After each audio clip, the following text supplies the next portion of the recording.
Okay guys, today's lecture is about spread footings. We're going to cover the design of wall footing, single column footing, and combined footing. This is what we cover here in reinforced concrete, about shallow foundations. Nothing is deep foundation, like what you're supposed to cover in foundation design, which is as you technical, or of course you join as a technical elective. So we're going to cover reinforced concrete footings that are considered spread footing or shallow foundation. So we will cover a wall footing,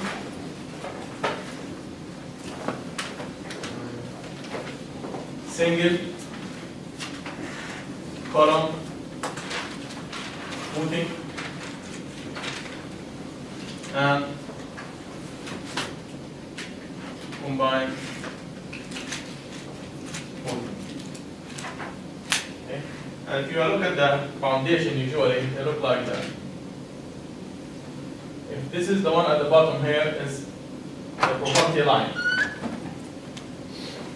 That's the property line in here.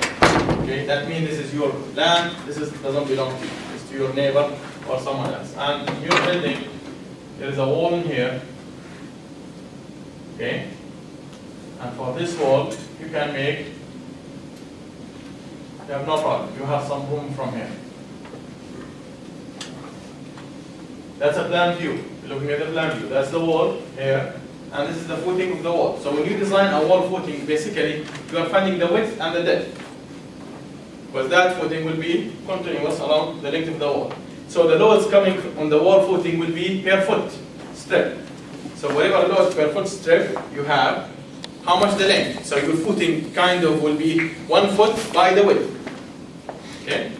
And depth. So again, when we say design, the word design, we're talking about always the cross-section in beams, B and H, and the reinforcement. Here in the design, let's say for a single column footing, we will be looking for the area, the depth, and the reinforcement in each direction. That's what we need to design. So you may have a column somewhere in here, an interior column somewhere in here, another one, the column lines like what you have in the project.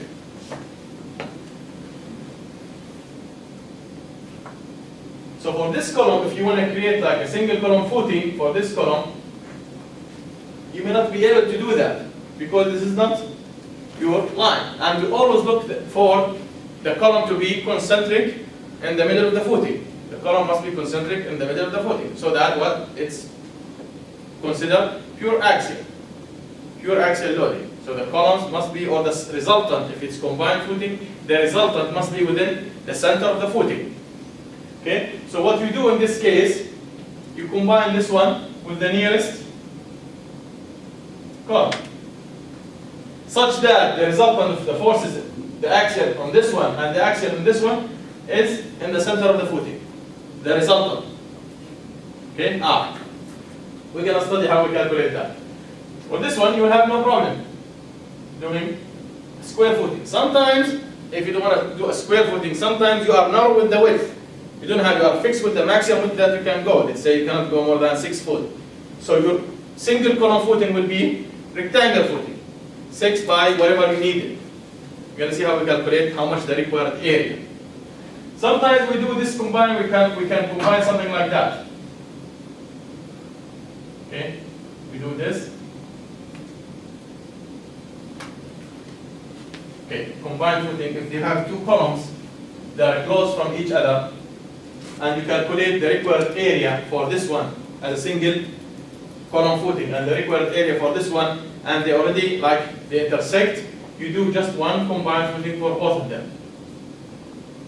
You can combine them in one footing. As I told you, the resultant must be in the middle. Remember, the load on each of them is different. The load can be different.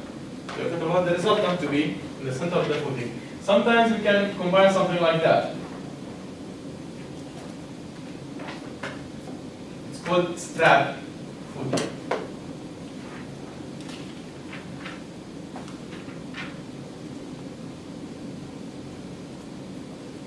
We connect them together, something like that. Usually, this is the case when you have like a moment frame, okay, or concentrically the X bracing. So you like this frame to work together in resisting the lateral load.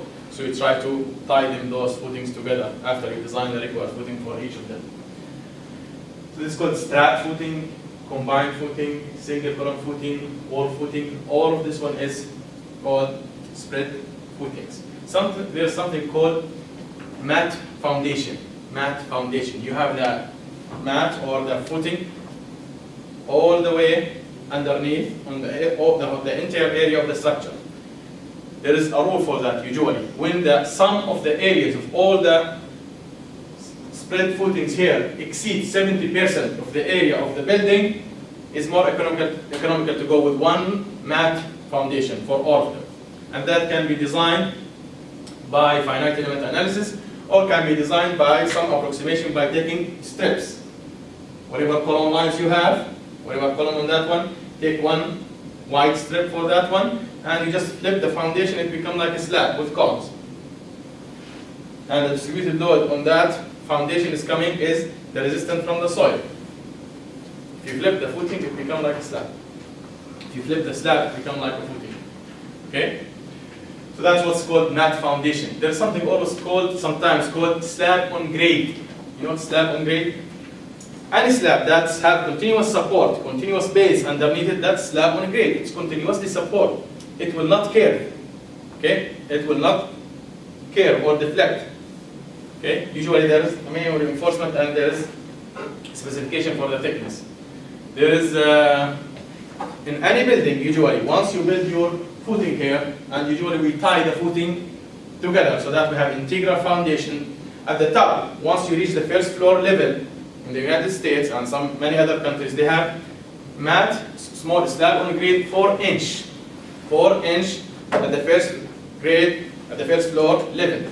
It ties all the columns together, and this slab, the 4-inch slab, is very powerful and strong in resisting any lateral load or earthquake loading, if there's an earthquake loading.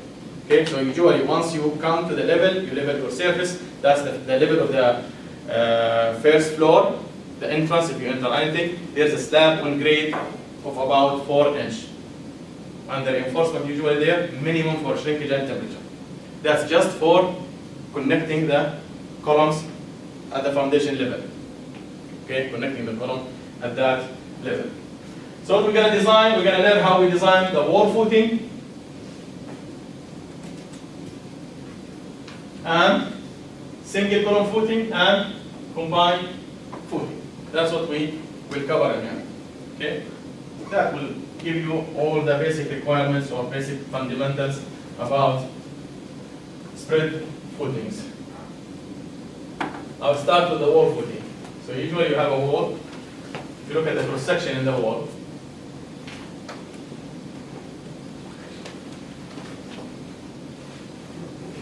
that's your wall. There is a load coming in the wall.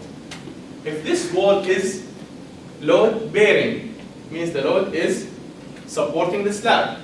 The load is supporting the slab. Sometimes these walls are not load bearing, they just carry their self weight. Sometimes they are not load bearing. This information will be given to you. So in other words, the load on that wall will be the self weight for whatever number of floors on top of that wall. It means the slabs are resisted by beams. Sometimes on the edge, because the walls are on the edge. The walls are on the edge. They are carrying load. And we calculate the load per foot. So the load here will be specified by K per foot or kilonewton per meter, dead and live. So this information will be given to you. Dead and live and any other thing, if there is any other loading. So this load will be resisted by foundation like that, or the soil pressure. Okay? So in our design, what we are required to do is to calculate the required B, the width, and the required edge. B and edge. Okay? That's what we need to come up with. And from edge, we know D equal edge minus the cover, because we use D in our strength calculation, in our flexural design. Same as beam. It's like beam design in here.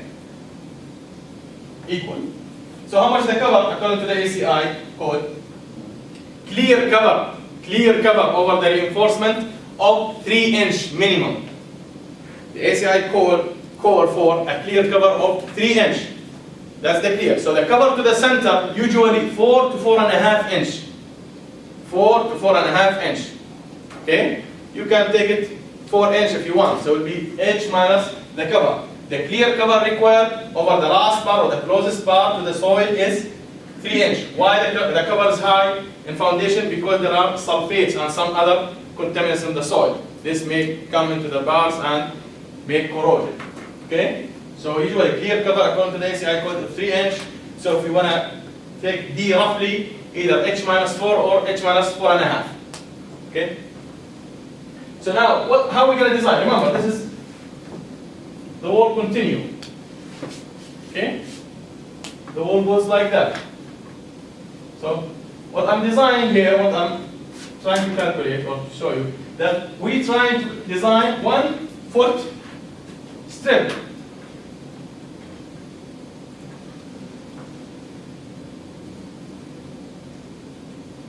Okay, this one. And that reinforcement within this one will be all the way. So if the load is applied here, how this one will bend or deflect? The load is coming from here, and this is coming from here. So it's gonna do that somehow, just for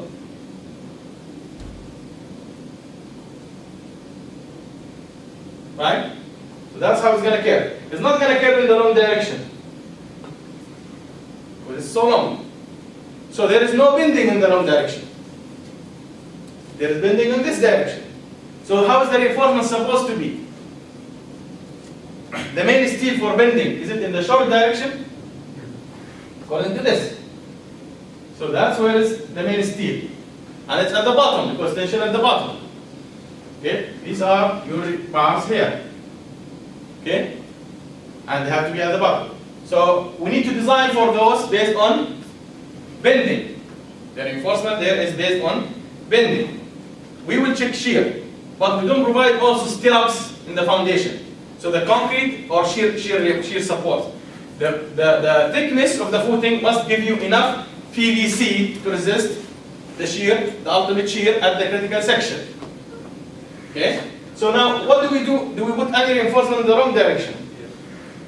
Which is typically, from whatever you learn, the information you learn so far, you know always need a minimum reinforcement. Either there is a value or shrinkage and temperature. So this is the shrinkage and temperature reinforcement. What's AS and T in footings, in split footings? In slabs, how much it was? 100? 18, right? Here 1002 BH. Same. Over there we multiplied by BH, but it was 10018. Now it's 1002. That's in the wrong direction. What's raw minimum for this one? Is raw minimum for beams. Remember raw minimum for beams, guys? Who remember raw minimum for beams? Which is 3 square root of prime C over Fy, or 200 over Fy, which you're going to get the number for F prime C equal 4 KSI, you will get 10033, right? But it depends on Fy. The second value, 200 over Fy, when you buy 200 divided by 60,000, you will get 10033. The first one depends on F prime C. As you increase F prime C, become controlling minimum reinforcement. That's the minimum for that. That's the minimum for that.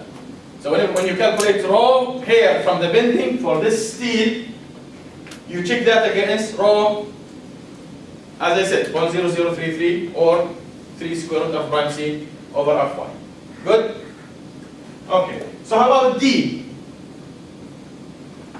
D need to be checked, again, need to be used in the flexural calculation in the steel here, and need to be checked for shear. Remember, PVC equal what? P 2 square root of prime C B D. B D. Okay, so we need D. You check that. This must be greater than greater or equal V U bar U at the critical section.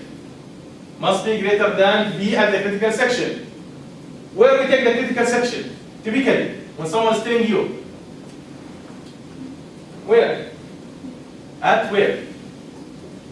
D from face of wall. At D from face of the wall. Look, what's the assumption, guys? I'll try to make it big. We assume this wall is fixed here. So it's like the footing is a cantilever from the face of the wall. The footing is a cantilever from the face of the wall. So this is the cantilever beam now. Likewise from here. So we design one. So this is like fixed here. Why? Because this area is confined with the compression coming from here. I know there is something like that.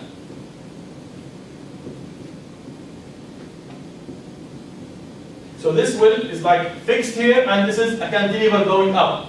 So the moment here, the maximum moment here will be, if this is W, if this length is whatever, B, any length, call it L here, the maximum moment here will be for a cantilever is WL square over 2. So W here times this length square over 2. That's the maximum moment here you use to design for flexure. For shear, what is the critical section? At D from this. At D from this, which is basically this. This is the section. This is the section. This is the pressure, the soil pressure. Okay? This is your D. Your V at D. This is your V. Basically this. Remember, we are doing for 1 foot strip. 1 foot strip, because the pressure will be specified here square foot, so it will be multiplied by 1 in the wall footing. Is it obvious? So this is what you need to check here, or you can get D based on that. Get D based on that, and once you have D, calculate the reinforcement. Calculate the required reinforcement. Okay, guys? I will just solve example again. This is the easiest footing is a wall footing.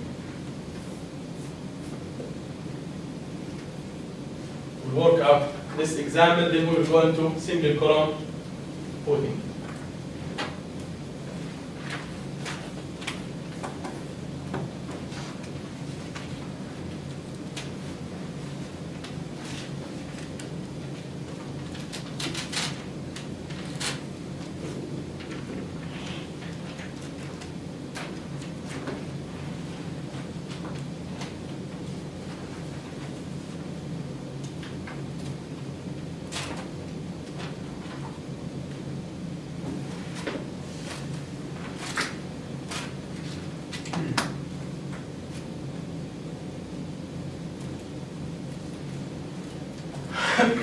We have dead load on a wall equal 12 kip per foot.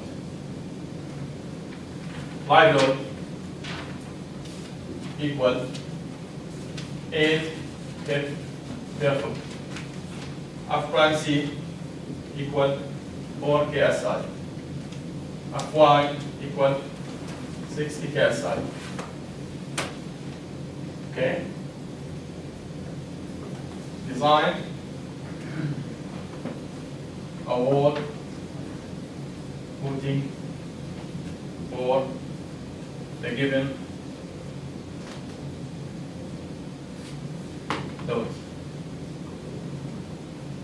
So we have a load, we have a wall, and the linear foot of the wall, we have 12 kip dead load, we have 8 kip per foot live load. The bearing capacity of the soil, or the allowable capacity of the soil, Q allowable, equal 4.5 K SF, kip per square foot. Level of footing is 4 feet below grade. By the way, just one more information. Typical wall footings, 1 foot, 1.5, 1 foot. That's typical thickness. But we're gonna check it.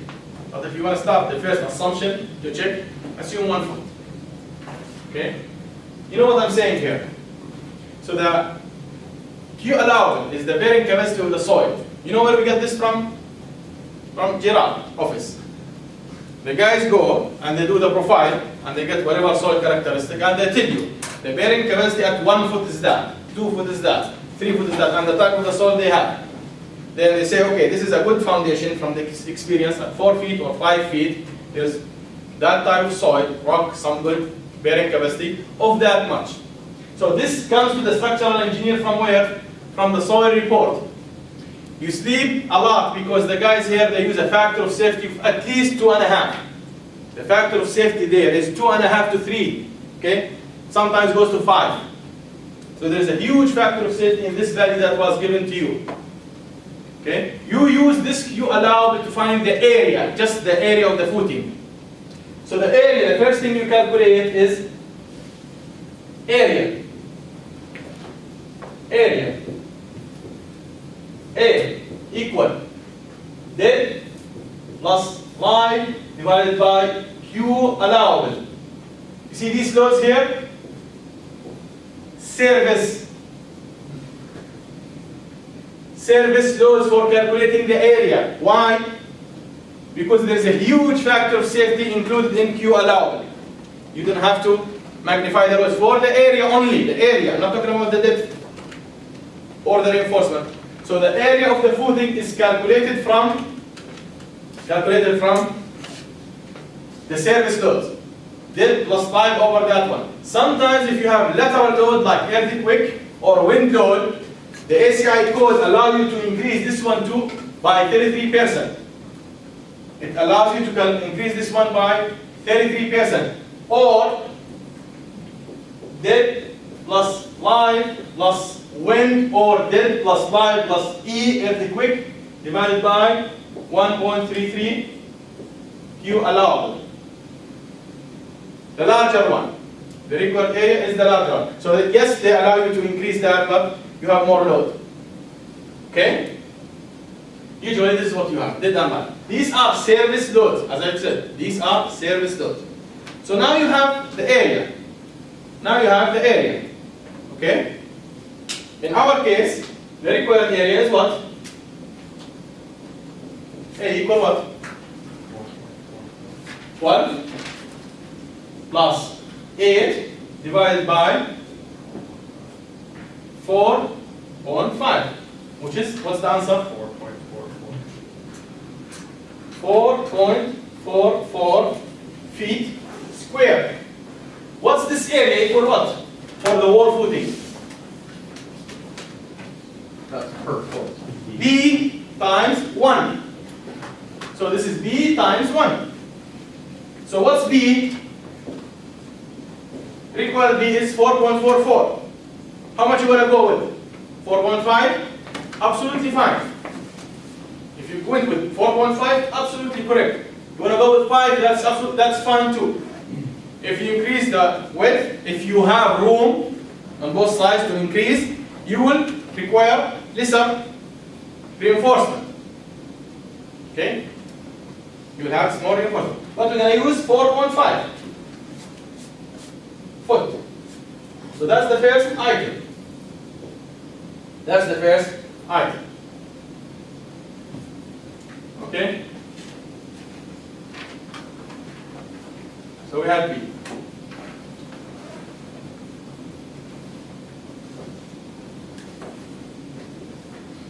Once you calculate B now, you calculate something. Is it working? Yeah. By the way, I made a mistake or something need to be subtracted, right? The top one. What's that? We said the level of the footing will be where? 4 feet. At 4 feet. The level of the footing will be at 4 feet.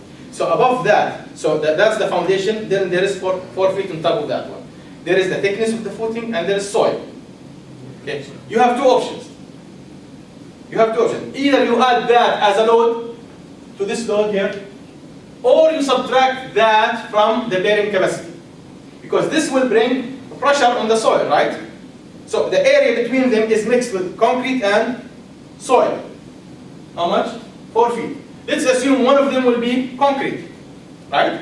So how much? The weight of that 1 foot concrete up per square feet? 150.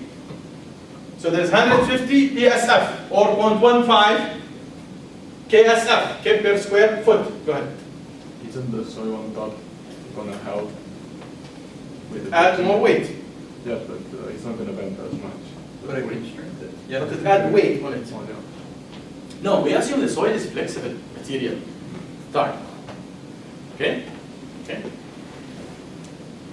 So there is 0.15 kip per square foot from the concrete. And then we have 3 feet of soil. The question I should ask you, I don't know, ask you or someone else. What's the unit weight of soil? 100? It's like 66. In English or metric? Did we deal with metric?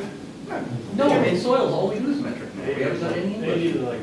In pound per cubic foot. If you take 1 foot container, cube, you fill it with soil from the dirt behind your house, you put it on the scale, how much do you think? Is it, look, common sense. Is it going to be heavier than concrete? Of course no. First of all, it's lighter. Second of all, there's a lot of voids within the soil compared with concrete. So it will be way less than 150. You may say, okay, how about it's going to be like the same as the aggregate, coarse aggregate, right? We did the bulk unit weight of coarse aggregate. You remember that container? You filled it in 3 times, rodded or non-rodded. You put it on the scale. If you take 1 foot cube of sand or coarse aggregate as is, not one of the concrete, you put it in the scale, how much do you think? 98. It's 95, 100, 105. It depends on the size of those. That will determine the void. So the soil, let's say 100. Sometimes got saturated, maybe a little bit more if it's saturated with water. But if we assume 100, okay? So you can say minus, plus, you add to that 3 times 0.1. Or sometimes you take an average. If you have like at the depth of the foundation at 5 or 6, you don't know what the thickness of the footing is going to be 2 feet or 1 feet or something like that. You say, you know what, I'm going to multiply that depth by 0.125 or 125. With that average unit weight of concrete and soil. That's a good conservative number, 0.125, if you want. So now, this Q equal Q allowable minus 4 times 0.125 if you want to do it this way, or you can do 1 times 0.15 plus 3 times 0.11 if you want to take it 110. But this is usually common practice. How much you get? You get 4.5 minus that number. Q equal 4.5 minus this number. 4 exactly. 4 kip per foot square or KSI. What do you want to call it now? What we are doing? Effective. This is the effective for supporting the load. This is what's effective. Part of it went to support the soil and the self-weight of the footing. Okay? Again, as I told you, you can calculate those as weight and add it to the dead load if you want, the self-weight and the weight of the soil. So this is Q effective. QE, U effective. Now this will change here. This will be 4, and you give me this number in here. 5. Exactly 5? Well, it's 20 over 4. Yep. So that's 5. We're going to use 5. And I told you, don't be afraid. This number in real life, some guys, you believe it or not, this is like 12. 12 or 20.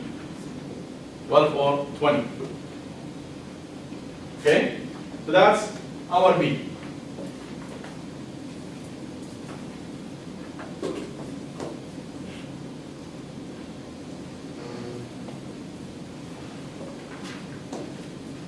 So I have 5 feet.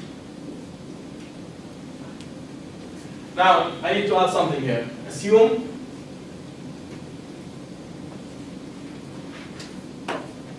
width or thickness, wall thickness equal 12 inch or 1 feet. So this is given information for you.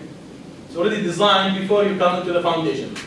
This is 12 inch or 1 feet, thickness of the wall. Okay? So what's this distance from here? From here to here. This from here to here. This can here. How is it 1.5? Oh. All of it is 5. To the center is 2.5. Right? So this is 2. So this is 2. 2.5 minus half. Okay, guys? 2. That's the cantilever length. That's the cantilever length.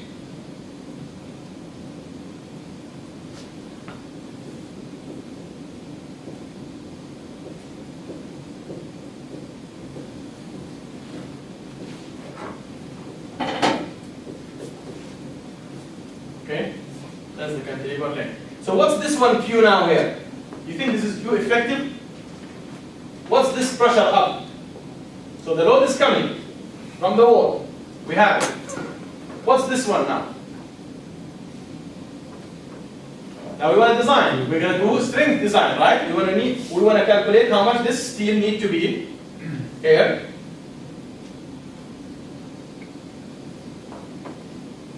And the shrinkage and temperature in the other direction. To do that, when we say strength design, usually what do we use? Service load or ultimate load? Once you have something like that, after that, what do you do? Ultimate load. So P ultimate equal what? 1.2 times 12 plus 1.6 times 8. You get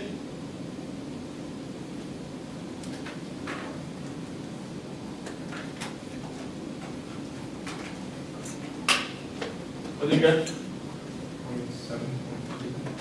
27.2 Kelvin per foot. We know that everything is per foot.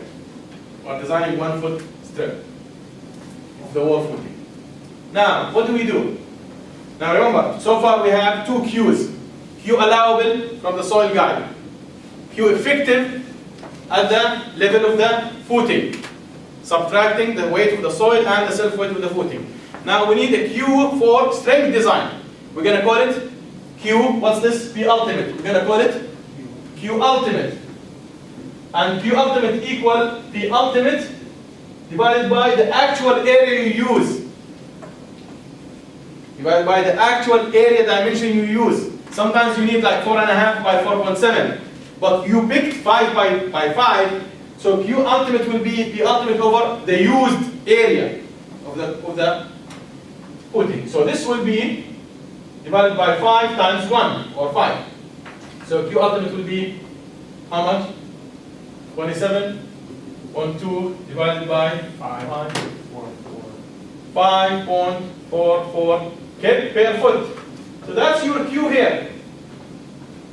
This is Q ultimate equal 5.44 per foot here. So now you are looking for what?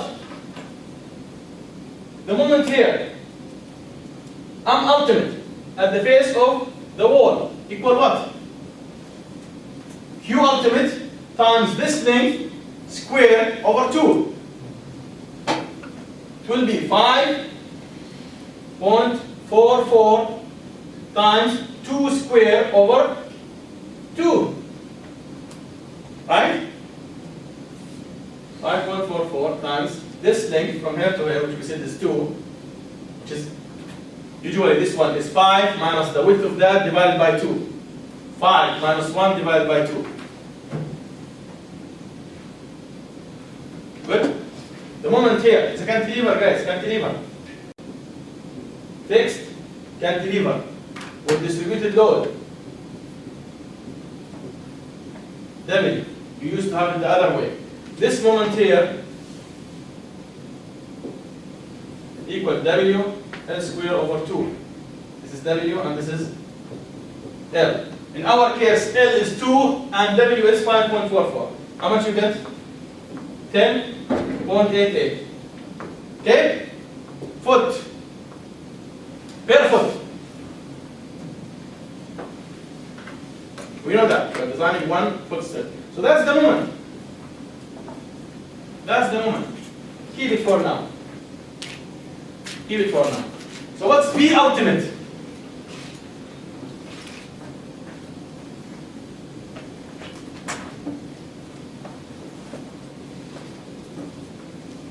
What's V ultimate?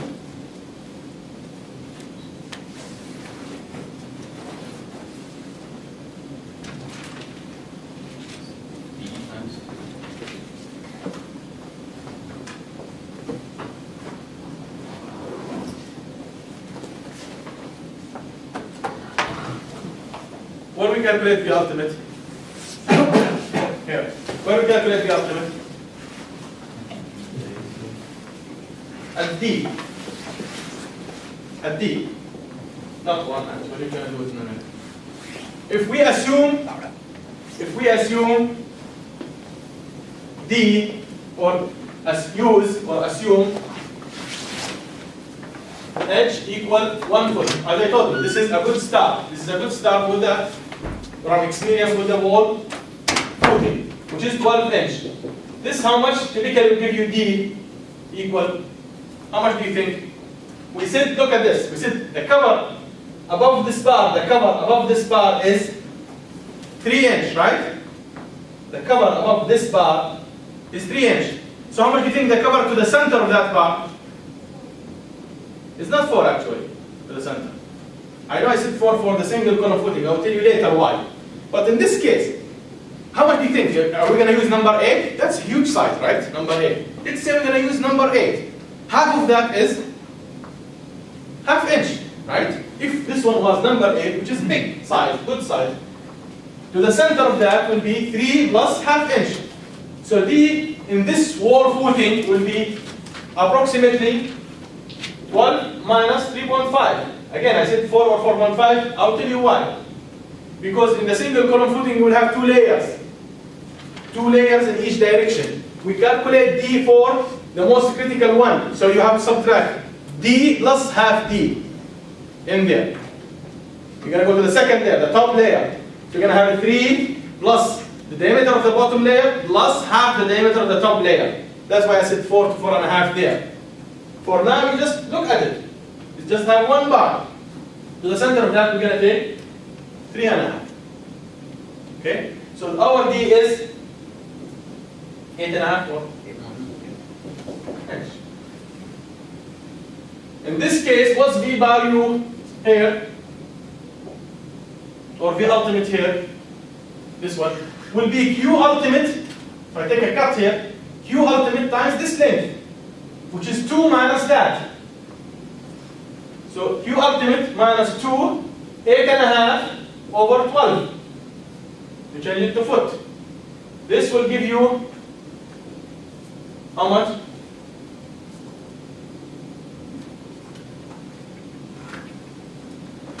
Eight and a half divided by 12 minus 2 times 5.44. 7.03 Kelvin. So that's the shear, the ultimate shear. Now check if that thickness D is good. So check PVC equal 0.75 times 2 times square root of 4,000 times 12 times 8.5.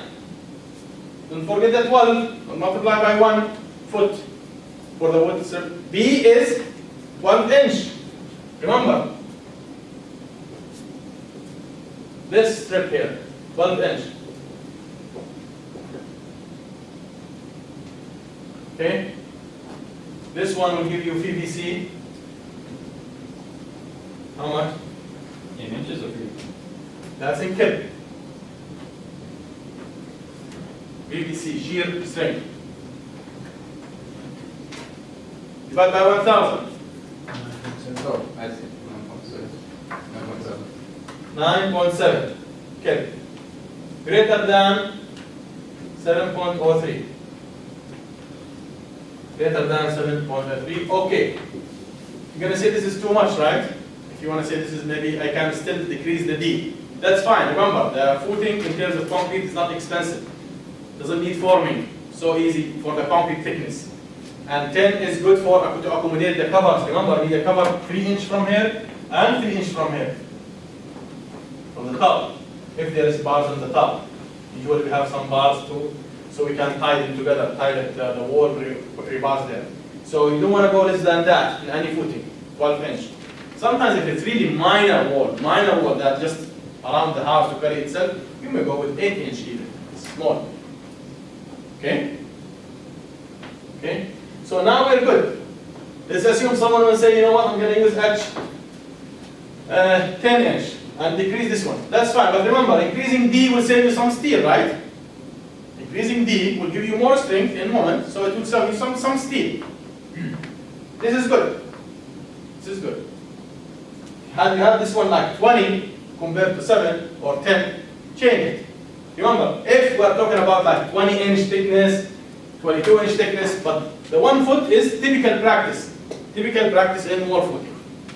If the first assumption for another design was like, assume D equal 20 inch, and you get something like that, you want to say, you know what, I'm going to bring D down to 18 inch, and check.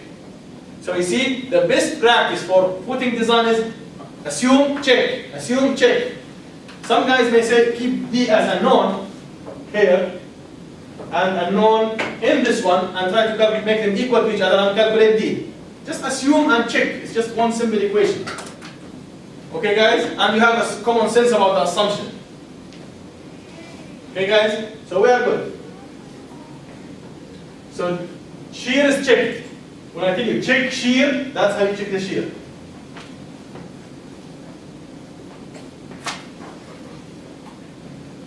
Now, M ultimate equal what?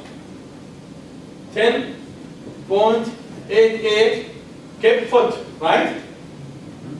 Equal times 12 equal phi r b d squared. Have you seen something like that? Okay. I'm out of equal phi r b d squared. So this is in kept inch now. This is in kept inch. Those will be an inch.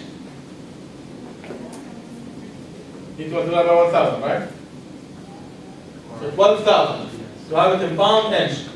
Now this unit is in pound inch.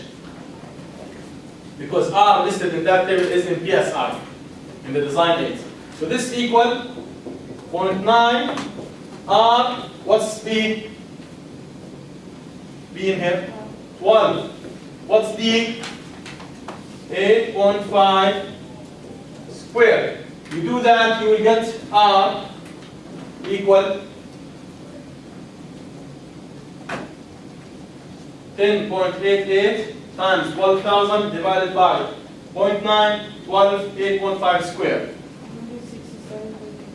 You get 167 PSI. Go to the design aid and get me rho for that. Again, remember the other day, last lecture, I calculated using the typical method for the reinforcement. You can go with phi as Fy d minus a over 2 and check A with the iteration method. Or do that. From the design aid, you will get rho for this R. You go with F prime C equal 4, Fy equal 60, and to your best, give me the closest A. Austin. I've got 175. It's between 0.003 and 0.0025, which is below room. So for what? Wait. For 147, it's 0.0025. 160 something. Oh, yeah, I see what you're saying. Okay. And You for mean 174 or what? 147, rho is 0.0025. These are the values of R, right? Yeah. What's the next value for R? 175. So ours is 166, 67, sorry. So if you do that, he said, this is what? What? 0.0028. And this one? Oh, no, I was interpolating. That one's 0.0025. Here? Yep, and then the other one is 0.003. Okay. Both of them, as he said, are less than rho minimum. equal, rho minimum equal 3 square root of 4,000 over Fy or 200 over Fy, which is 60,000. So this gives you 0.0033, and this gives you 0.0034 or 32. You know them. This is from even the design here. You have them in the design here, or you can calculate them. So these are less than rho minimum. We use rho minimum. By the way, rho minimum, which one is the largest of those? Of course. Rho minimum is the largest of those. That's the minimum you can use. Equal 0.0033. Now what's AS?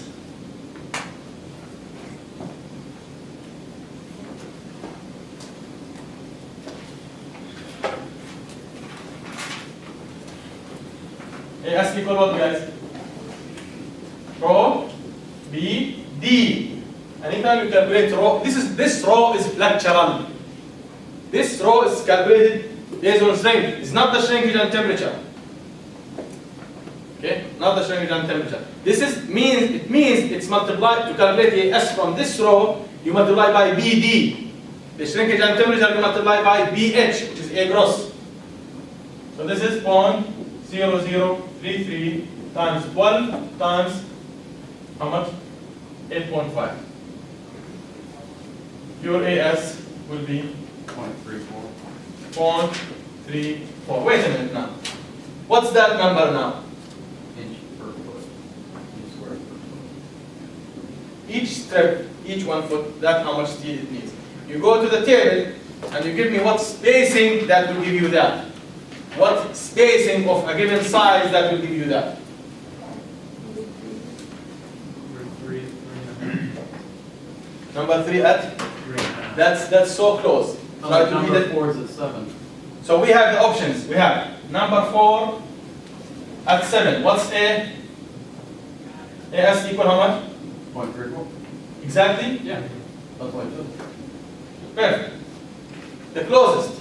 If you can get the closest, the first one above it.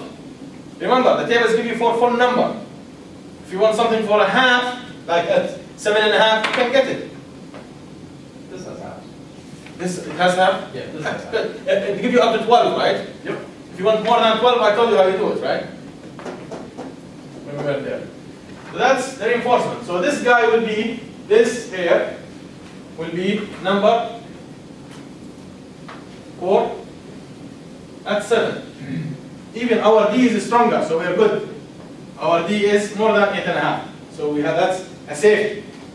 That's a safety. That will give you more moment and better shear resistance. Now how about this steel here? This steel. In the wrong direction, longitudinal steel, AS equal 0.002 times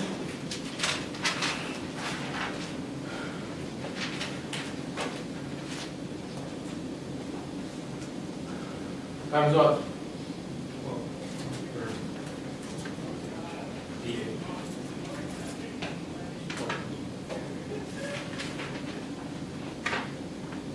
I'm calculating how much steel we need in the wrong direction. This is what I'm going to do and you explain it to me.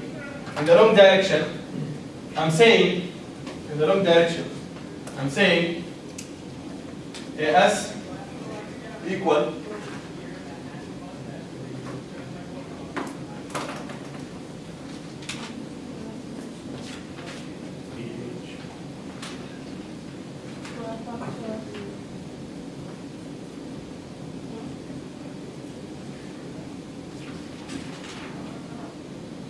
saying it's 0.002 times 4.5 times 12 times 12. You said it's pH, right? This need to multiply by A gross. I want to calculate how much do I need in this area. All of it. I don't want to take per foot. So I'm trying to calculate how much do I need in all. You can do it per foot. But I'm trying to calculate how much do I need in everything. So I took the cover 3 inch and 3 inch That's 6 inch. That's half foot. And I already have 5 in here. So this will be over a width of 4.5. So that's 4.5 times 12. That's B for this one, where the longitudinal steel will be furnished or provided. Times 12, that's H, because it's BH. How much this? How much? 1.3. Inch square. Is this per foot? No. That's all what you need. That's all what you need. Okay? If we use number 4 at 12, if we use number 4 at 12, how many bars we need?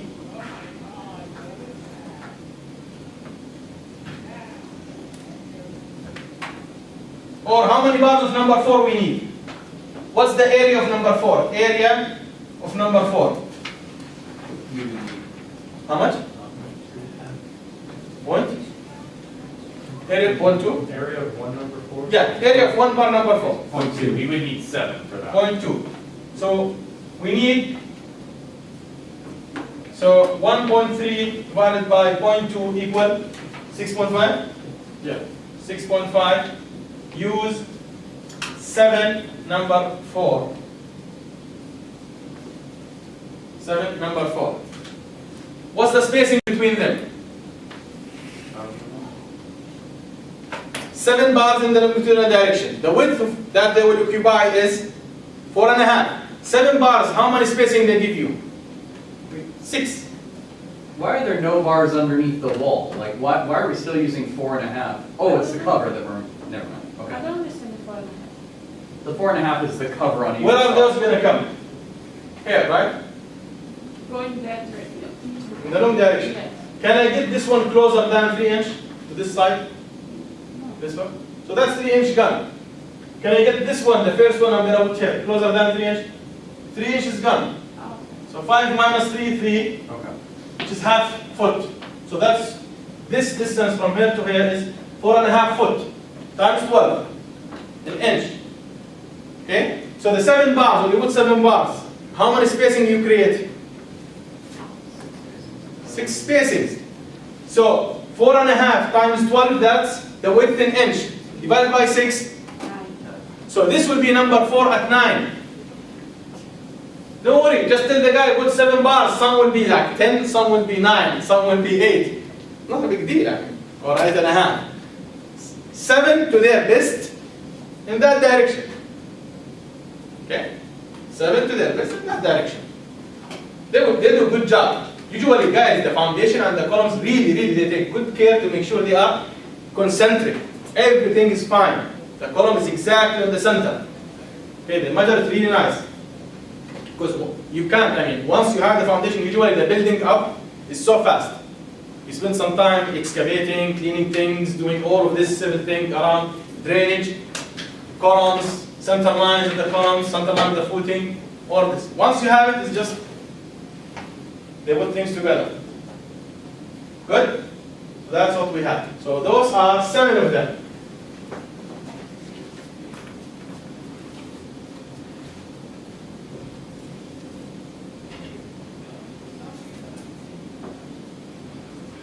Let's say this is 7. 7, number 4. Okay, for string length. That's the design. That's the design.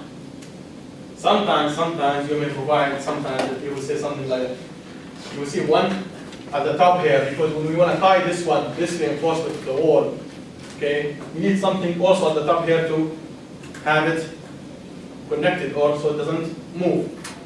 You may have like one every 2 feet for tying those bars in the footing. Remember, this wall will have reinforcement going down, right? The wall or a column will have reinforcements, right? You may have 1 layer or 2 layers. So this reinforcement will go down, will be planted in the footing. This will be planted in the footing, right? How much you plant this one in the footing? Development. So you calculate the development link for this bar with the conditions you have. Normal weight concrete, not epoxy coated bars, all of these things, the size of the bar, it's not going to be top or bottom, these coefficients, you calculate, let's say you needed like 30 inch, or this one. Okay, you see, is this enough or not? If not, you go hooked. You hook this one not to this side, you take this one to this side, you take this one to this side. So you have enough within. Remember, this, is it in compression or in tension? Bar in compression or in tension? Wall is a compression member, so usually you don't need 30. You need a very small thickness. Okay? At the top of the footing, when we tie it together, does it matter? Can we just use number 3s every time? Or- By the way, this is for constructability. Now what they do usually, Okay. what they do usually, you see this one? Mhm. It's every 9 or whatever. Yeah, that's the data show. It's every 9 foot. Is it this one? Number 4 at what? 9 inches? At 9. Yeah. So every other 9, one of them they take it all around. Oh, okay. What? All around. Okay. Like every 3, depending on how heavy the steel there, they will do not everywhere. Let's say every 3 spacing. We said there's one here, right? Then 9 inch there is another one. 9 inch there is another one, right? 9 inch there is another one. So they will start with the first one. You say to tie this reinforcement here, we will do that. We'll take it and we make it closed rectangle.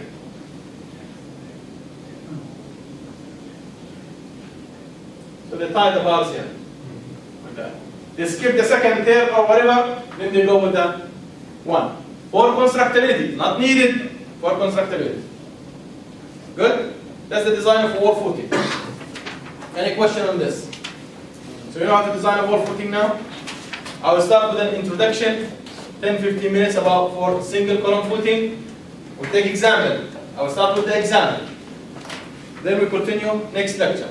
There's one more lecture, it's a solid lecture that's left, in addition to the presentation you have. So, should be able to finish the footings.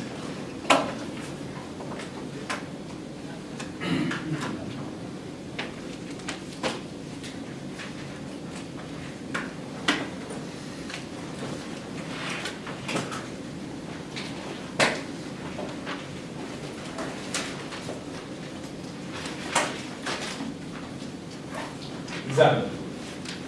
Now this example on, again I'm going to cover single column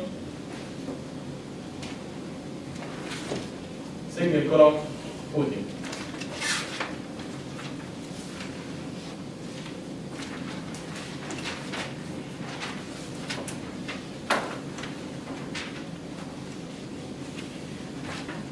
So the column is column 18 inch by 18 inch square. F prime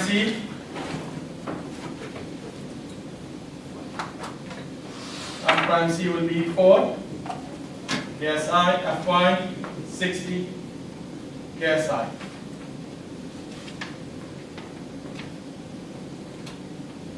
Dead load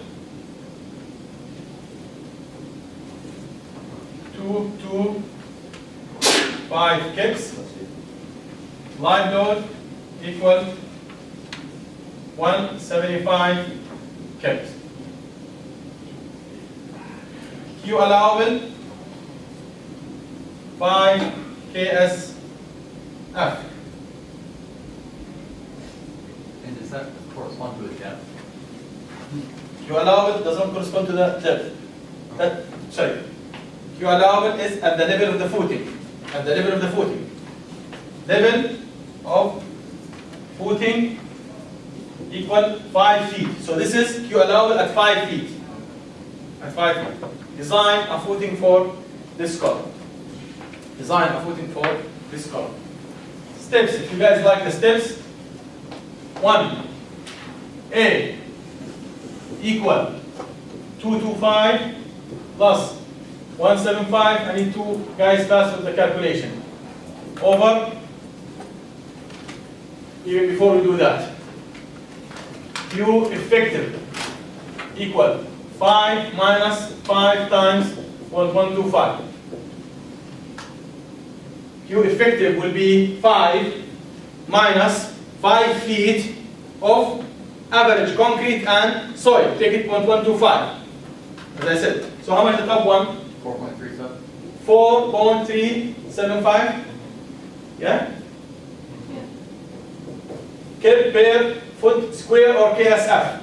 So A will be the service load divided by Q effective, which is 4.375. You get A 91 foot square. So the dimensions B equal H for the footing, because it's single column footing and it's a square footing. That's our footing, 1.5 foot.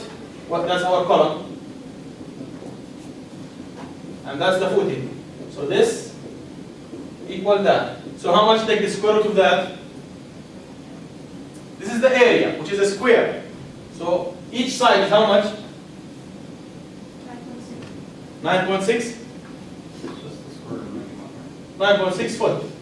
Use 10 foot. We will use 10 foot. So this will be 10, and this will be 10. Good? This will be 10, and this will be 10. Remember, the cross section will look like this.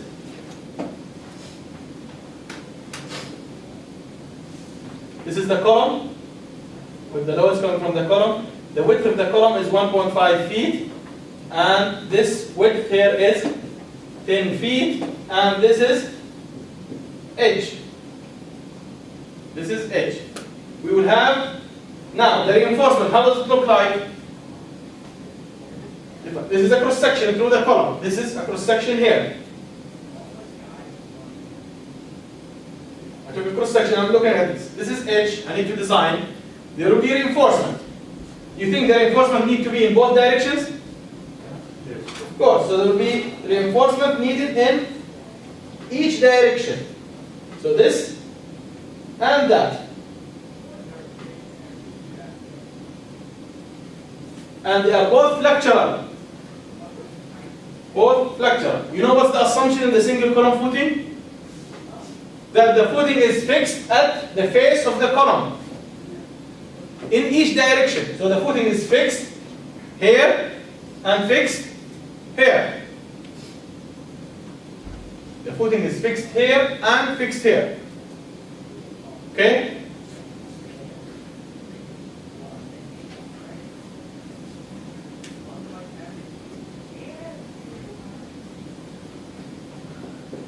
You get questions like that in the FE, Spencer? Yeah.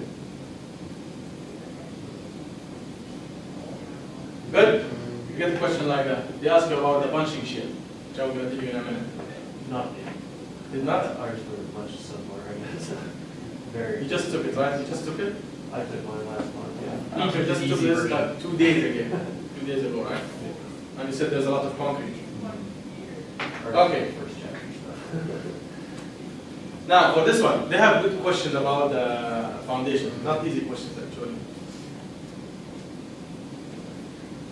Okay, that's the thing. So the first, but look, there's 2 types of shear in the single column footing. This is the hard one. There's 2 types of shear. There is something, as we said, as I told you, there is something, the shear at D from the face of the column. Right? So how much this distance from here to here will be? Guys, this one should not be confused. Look how you do it fast. 10 minus 1.5 divided by 2. 10 minus 1.5 divided by 2. So this?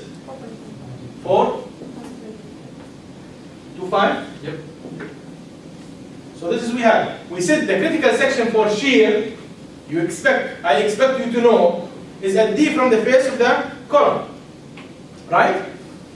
At D from the face of the column. We don't have D. That shear, you know what's called?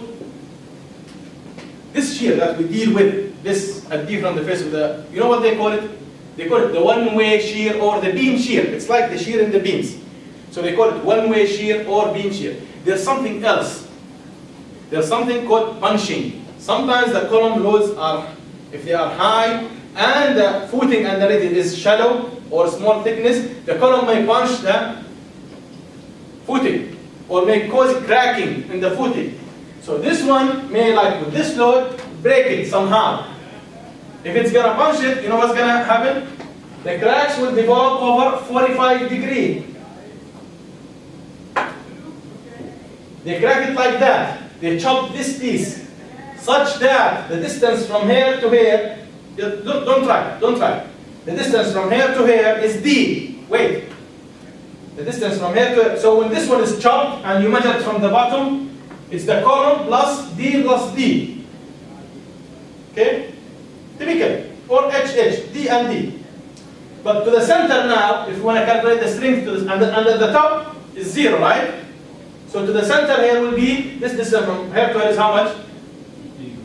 D over 2. So the critical section for that punching is all around. It's going to punch it all around.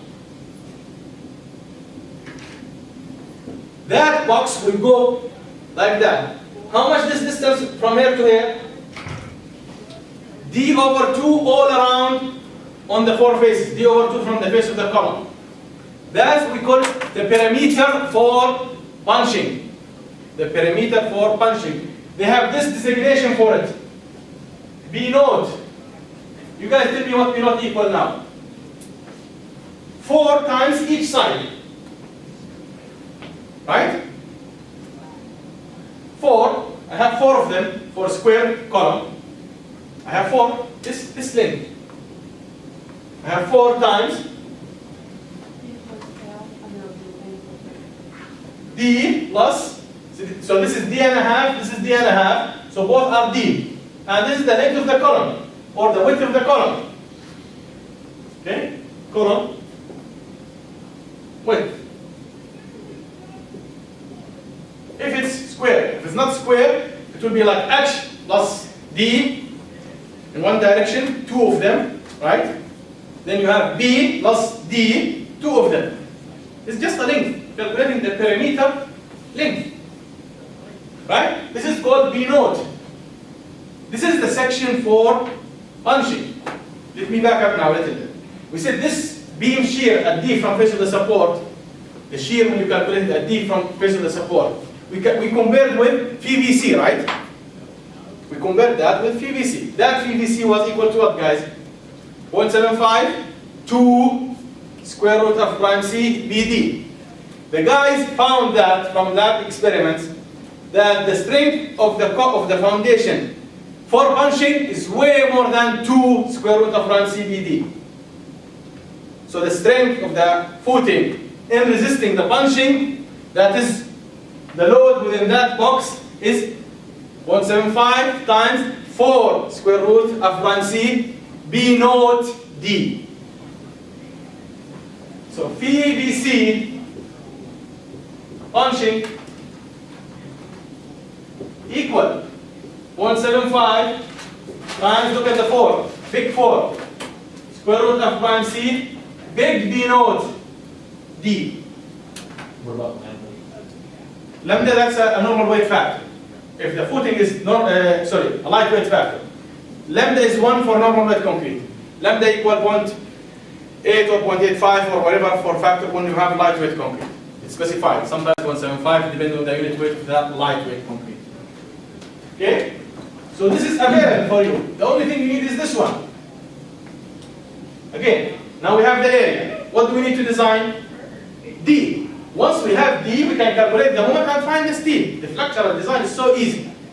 The only thing we need to find D. In the FE exam questions, the one that I read, they ask you check how much the punching shear strength. Basically, they're asking you to calculate this one. They give you D and everything. You just need to find B naught and do this multiplication. Okay? So in our case here, the only item we need is D. D. If we assume D, we can calculate the ultimate from the one-way shear or the punching shear. We're going to call it the ultimate 1 and the ultimate 2. This is for punching and this is for the beam shear. Okay? We're going to calculate those shear forces. Then check if this is bigger than that or not. So we're going to assume D, calculate this, compare it with that in single footings punching shear control. So you determine D based on punching, you check the one-way shear, and usually it's good. Okay? In the combined footing, one-way shear or the beam shear control the design. The punching doesn't control the design. In the wall footing, no punching. Okay? Good? So this is what we need to calculate. So as I told you, in the design of the footing, you need to assume D. So in your mind, you will say, you know what? Yeah, I mean, it's not going to be more than 2 feet, maybe 2.5 feet, 3 feet deep footing, that's deep. So you may start with like 2 feet depth and check. If you have h equal 2 feet, which is 24 inch, right? Now, how much you subtract to get D? Now, check with it, guys. We have this steel and this steel at the top. They're supposed to do the same job. They have to do the same job. They're supposed to resist the same moment. So what you do, you design one and you make it the rest. You design one and you use it in both ways. You don't weave them? That's how you put it. But when you design one of them, then the other direction is exactly the same. It's a square footing. So which one is more critical? The one with the smaller d, which is the one at the top. So d will be h minus 3 minus the diameter of this guy minus half the diameter of this guy. If you have number 8, then you will have 3 plus 1 plus half. If you have like number 4 as we're getting, or number 5 or number 6, let's say, it's going to be like 4 inch. You understand what I'm saying? If you use like, assume that we're going to use number 6, right? Which is 6/8. That's 6/8 plus 3/8, half of it is about 1 inch. So roughly you can have h minus 4 if you want, or h minus 4.5 to be in the safe side. Does there need to be any distance between the actual steel? They're sitting with each other. They sit right on each Yeah, other? like it's a mesh like that. Okay, Yep, and they are connected to each other at the corners. okay. Okay? So we're going to assume D. Try H, if you want to check this one. Try H equal 24. D will be 19.5. If you want to take it, 19.5 to be conservative. Once you have 19.5, that's your D. Here, 19.5 plus 18 times 4, that's B naught. 19.5 plus that times 4, this will give you this one in inch. In 175 times 4 times square root of 4,000 times that, divided by 1,000 to get it in kilo. Okay? Now what's VU2? The last thing I'm going to do. This is the hardest one. You know what's VU2? Look what's happening. I'll try my best. So it's going to punch it, right? When it's punched, it's going to look like this. This is gun. Right? This is gun. Twin. Where it is? Here. This piece. It's chopped, right? What's on top of it? Is the column. This is your column, right? Twin through it. This is what you have. So this is a gap here. It's gone. I'm doing the 3-by diagram. So you know what's at the bottom? You know what's at the bottom? Q ultimate, right? Q ultimate at the bottom. Is there any Q ultimate here? It is there. And there is what here? P ultimate. So P ultimate and Q ultimate. Do you have this dimension? Yes. D plus column. D plus column. So we have it. We have this by that. It's not a perimeter anymore. So we have this and we have that. So where is the punching resistance now? Where is the strength now? Where is the punching shear strength? It is what's resisted this one from being chopped. It's what's resisting this one from being sheared. So where it is now? Where it is? Shear stress, where?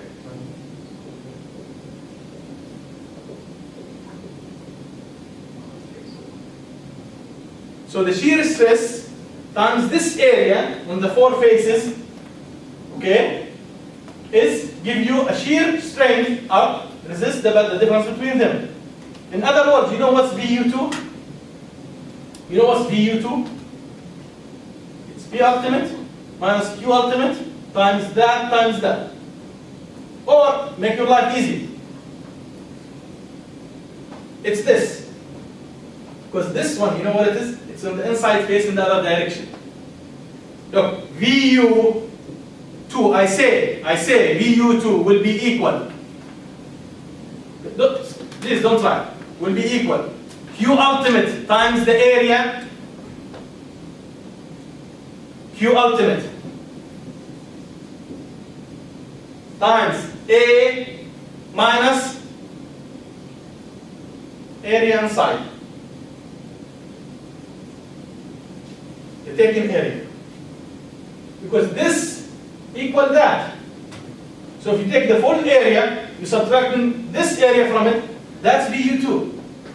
But it has a different area at the top and the bottom. Isn't that a slant? That's what we did. D over 2. We said 0 D. We took the average. D over 2. The average. Okay. Yeah. Okay. Yeah. Not many guys know why D over 2. Now we do. Okay, guys? So VU2 Q ultimate times the area minus, not B naught. Some guy will multiply by B naught square for some reason. B naught square doesn't mean anything. It's that width times that. For the area now. It's equal to this minus Q ultimate times this area. Good, Andrew? Okay, so I will see you next Monday. Yeah, see you next Monday. You want to come this week? Yeah, going with you guys. Oh yeah. Yeah, I will see you tomorrow, I think. We'll arrive tonight, I think. But I will see you on. You're already saying with us. I'm not gonna touch these. Just thinking. Just turn it off. No, I'm not gonna. Just turn it off. How do you do this, guys? How do you do this? Oh, he flipped it so I can see it. And then he said to take this to the studio, then he can take out the video because he cannot do it. Like, and he's gonna make you a language.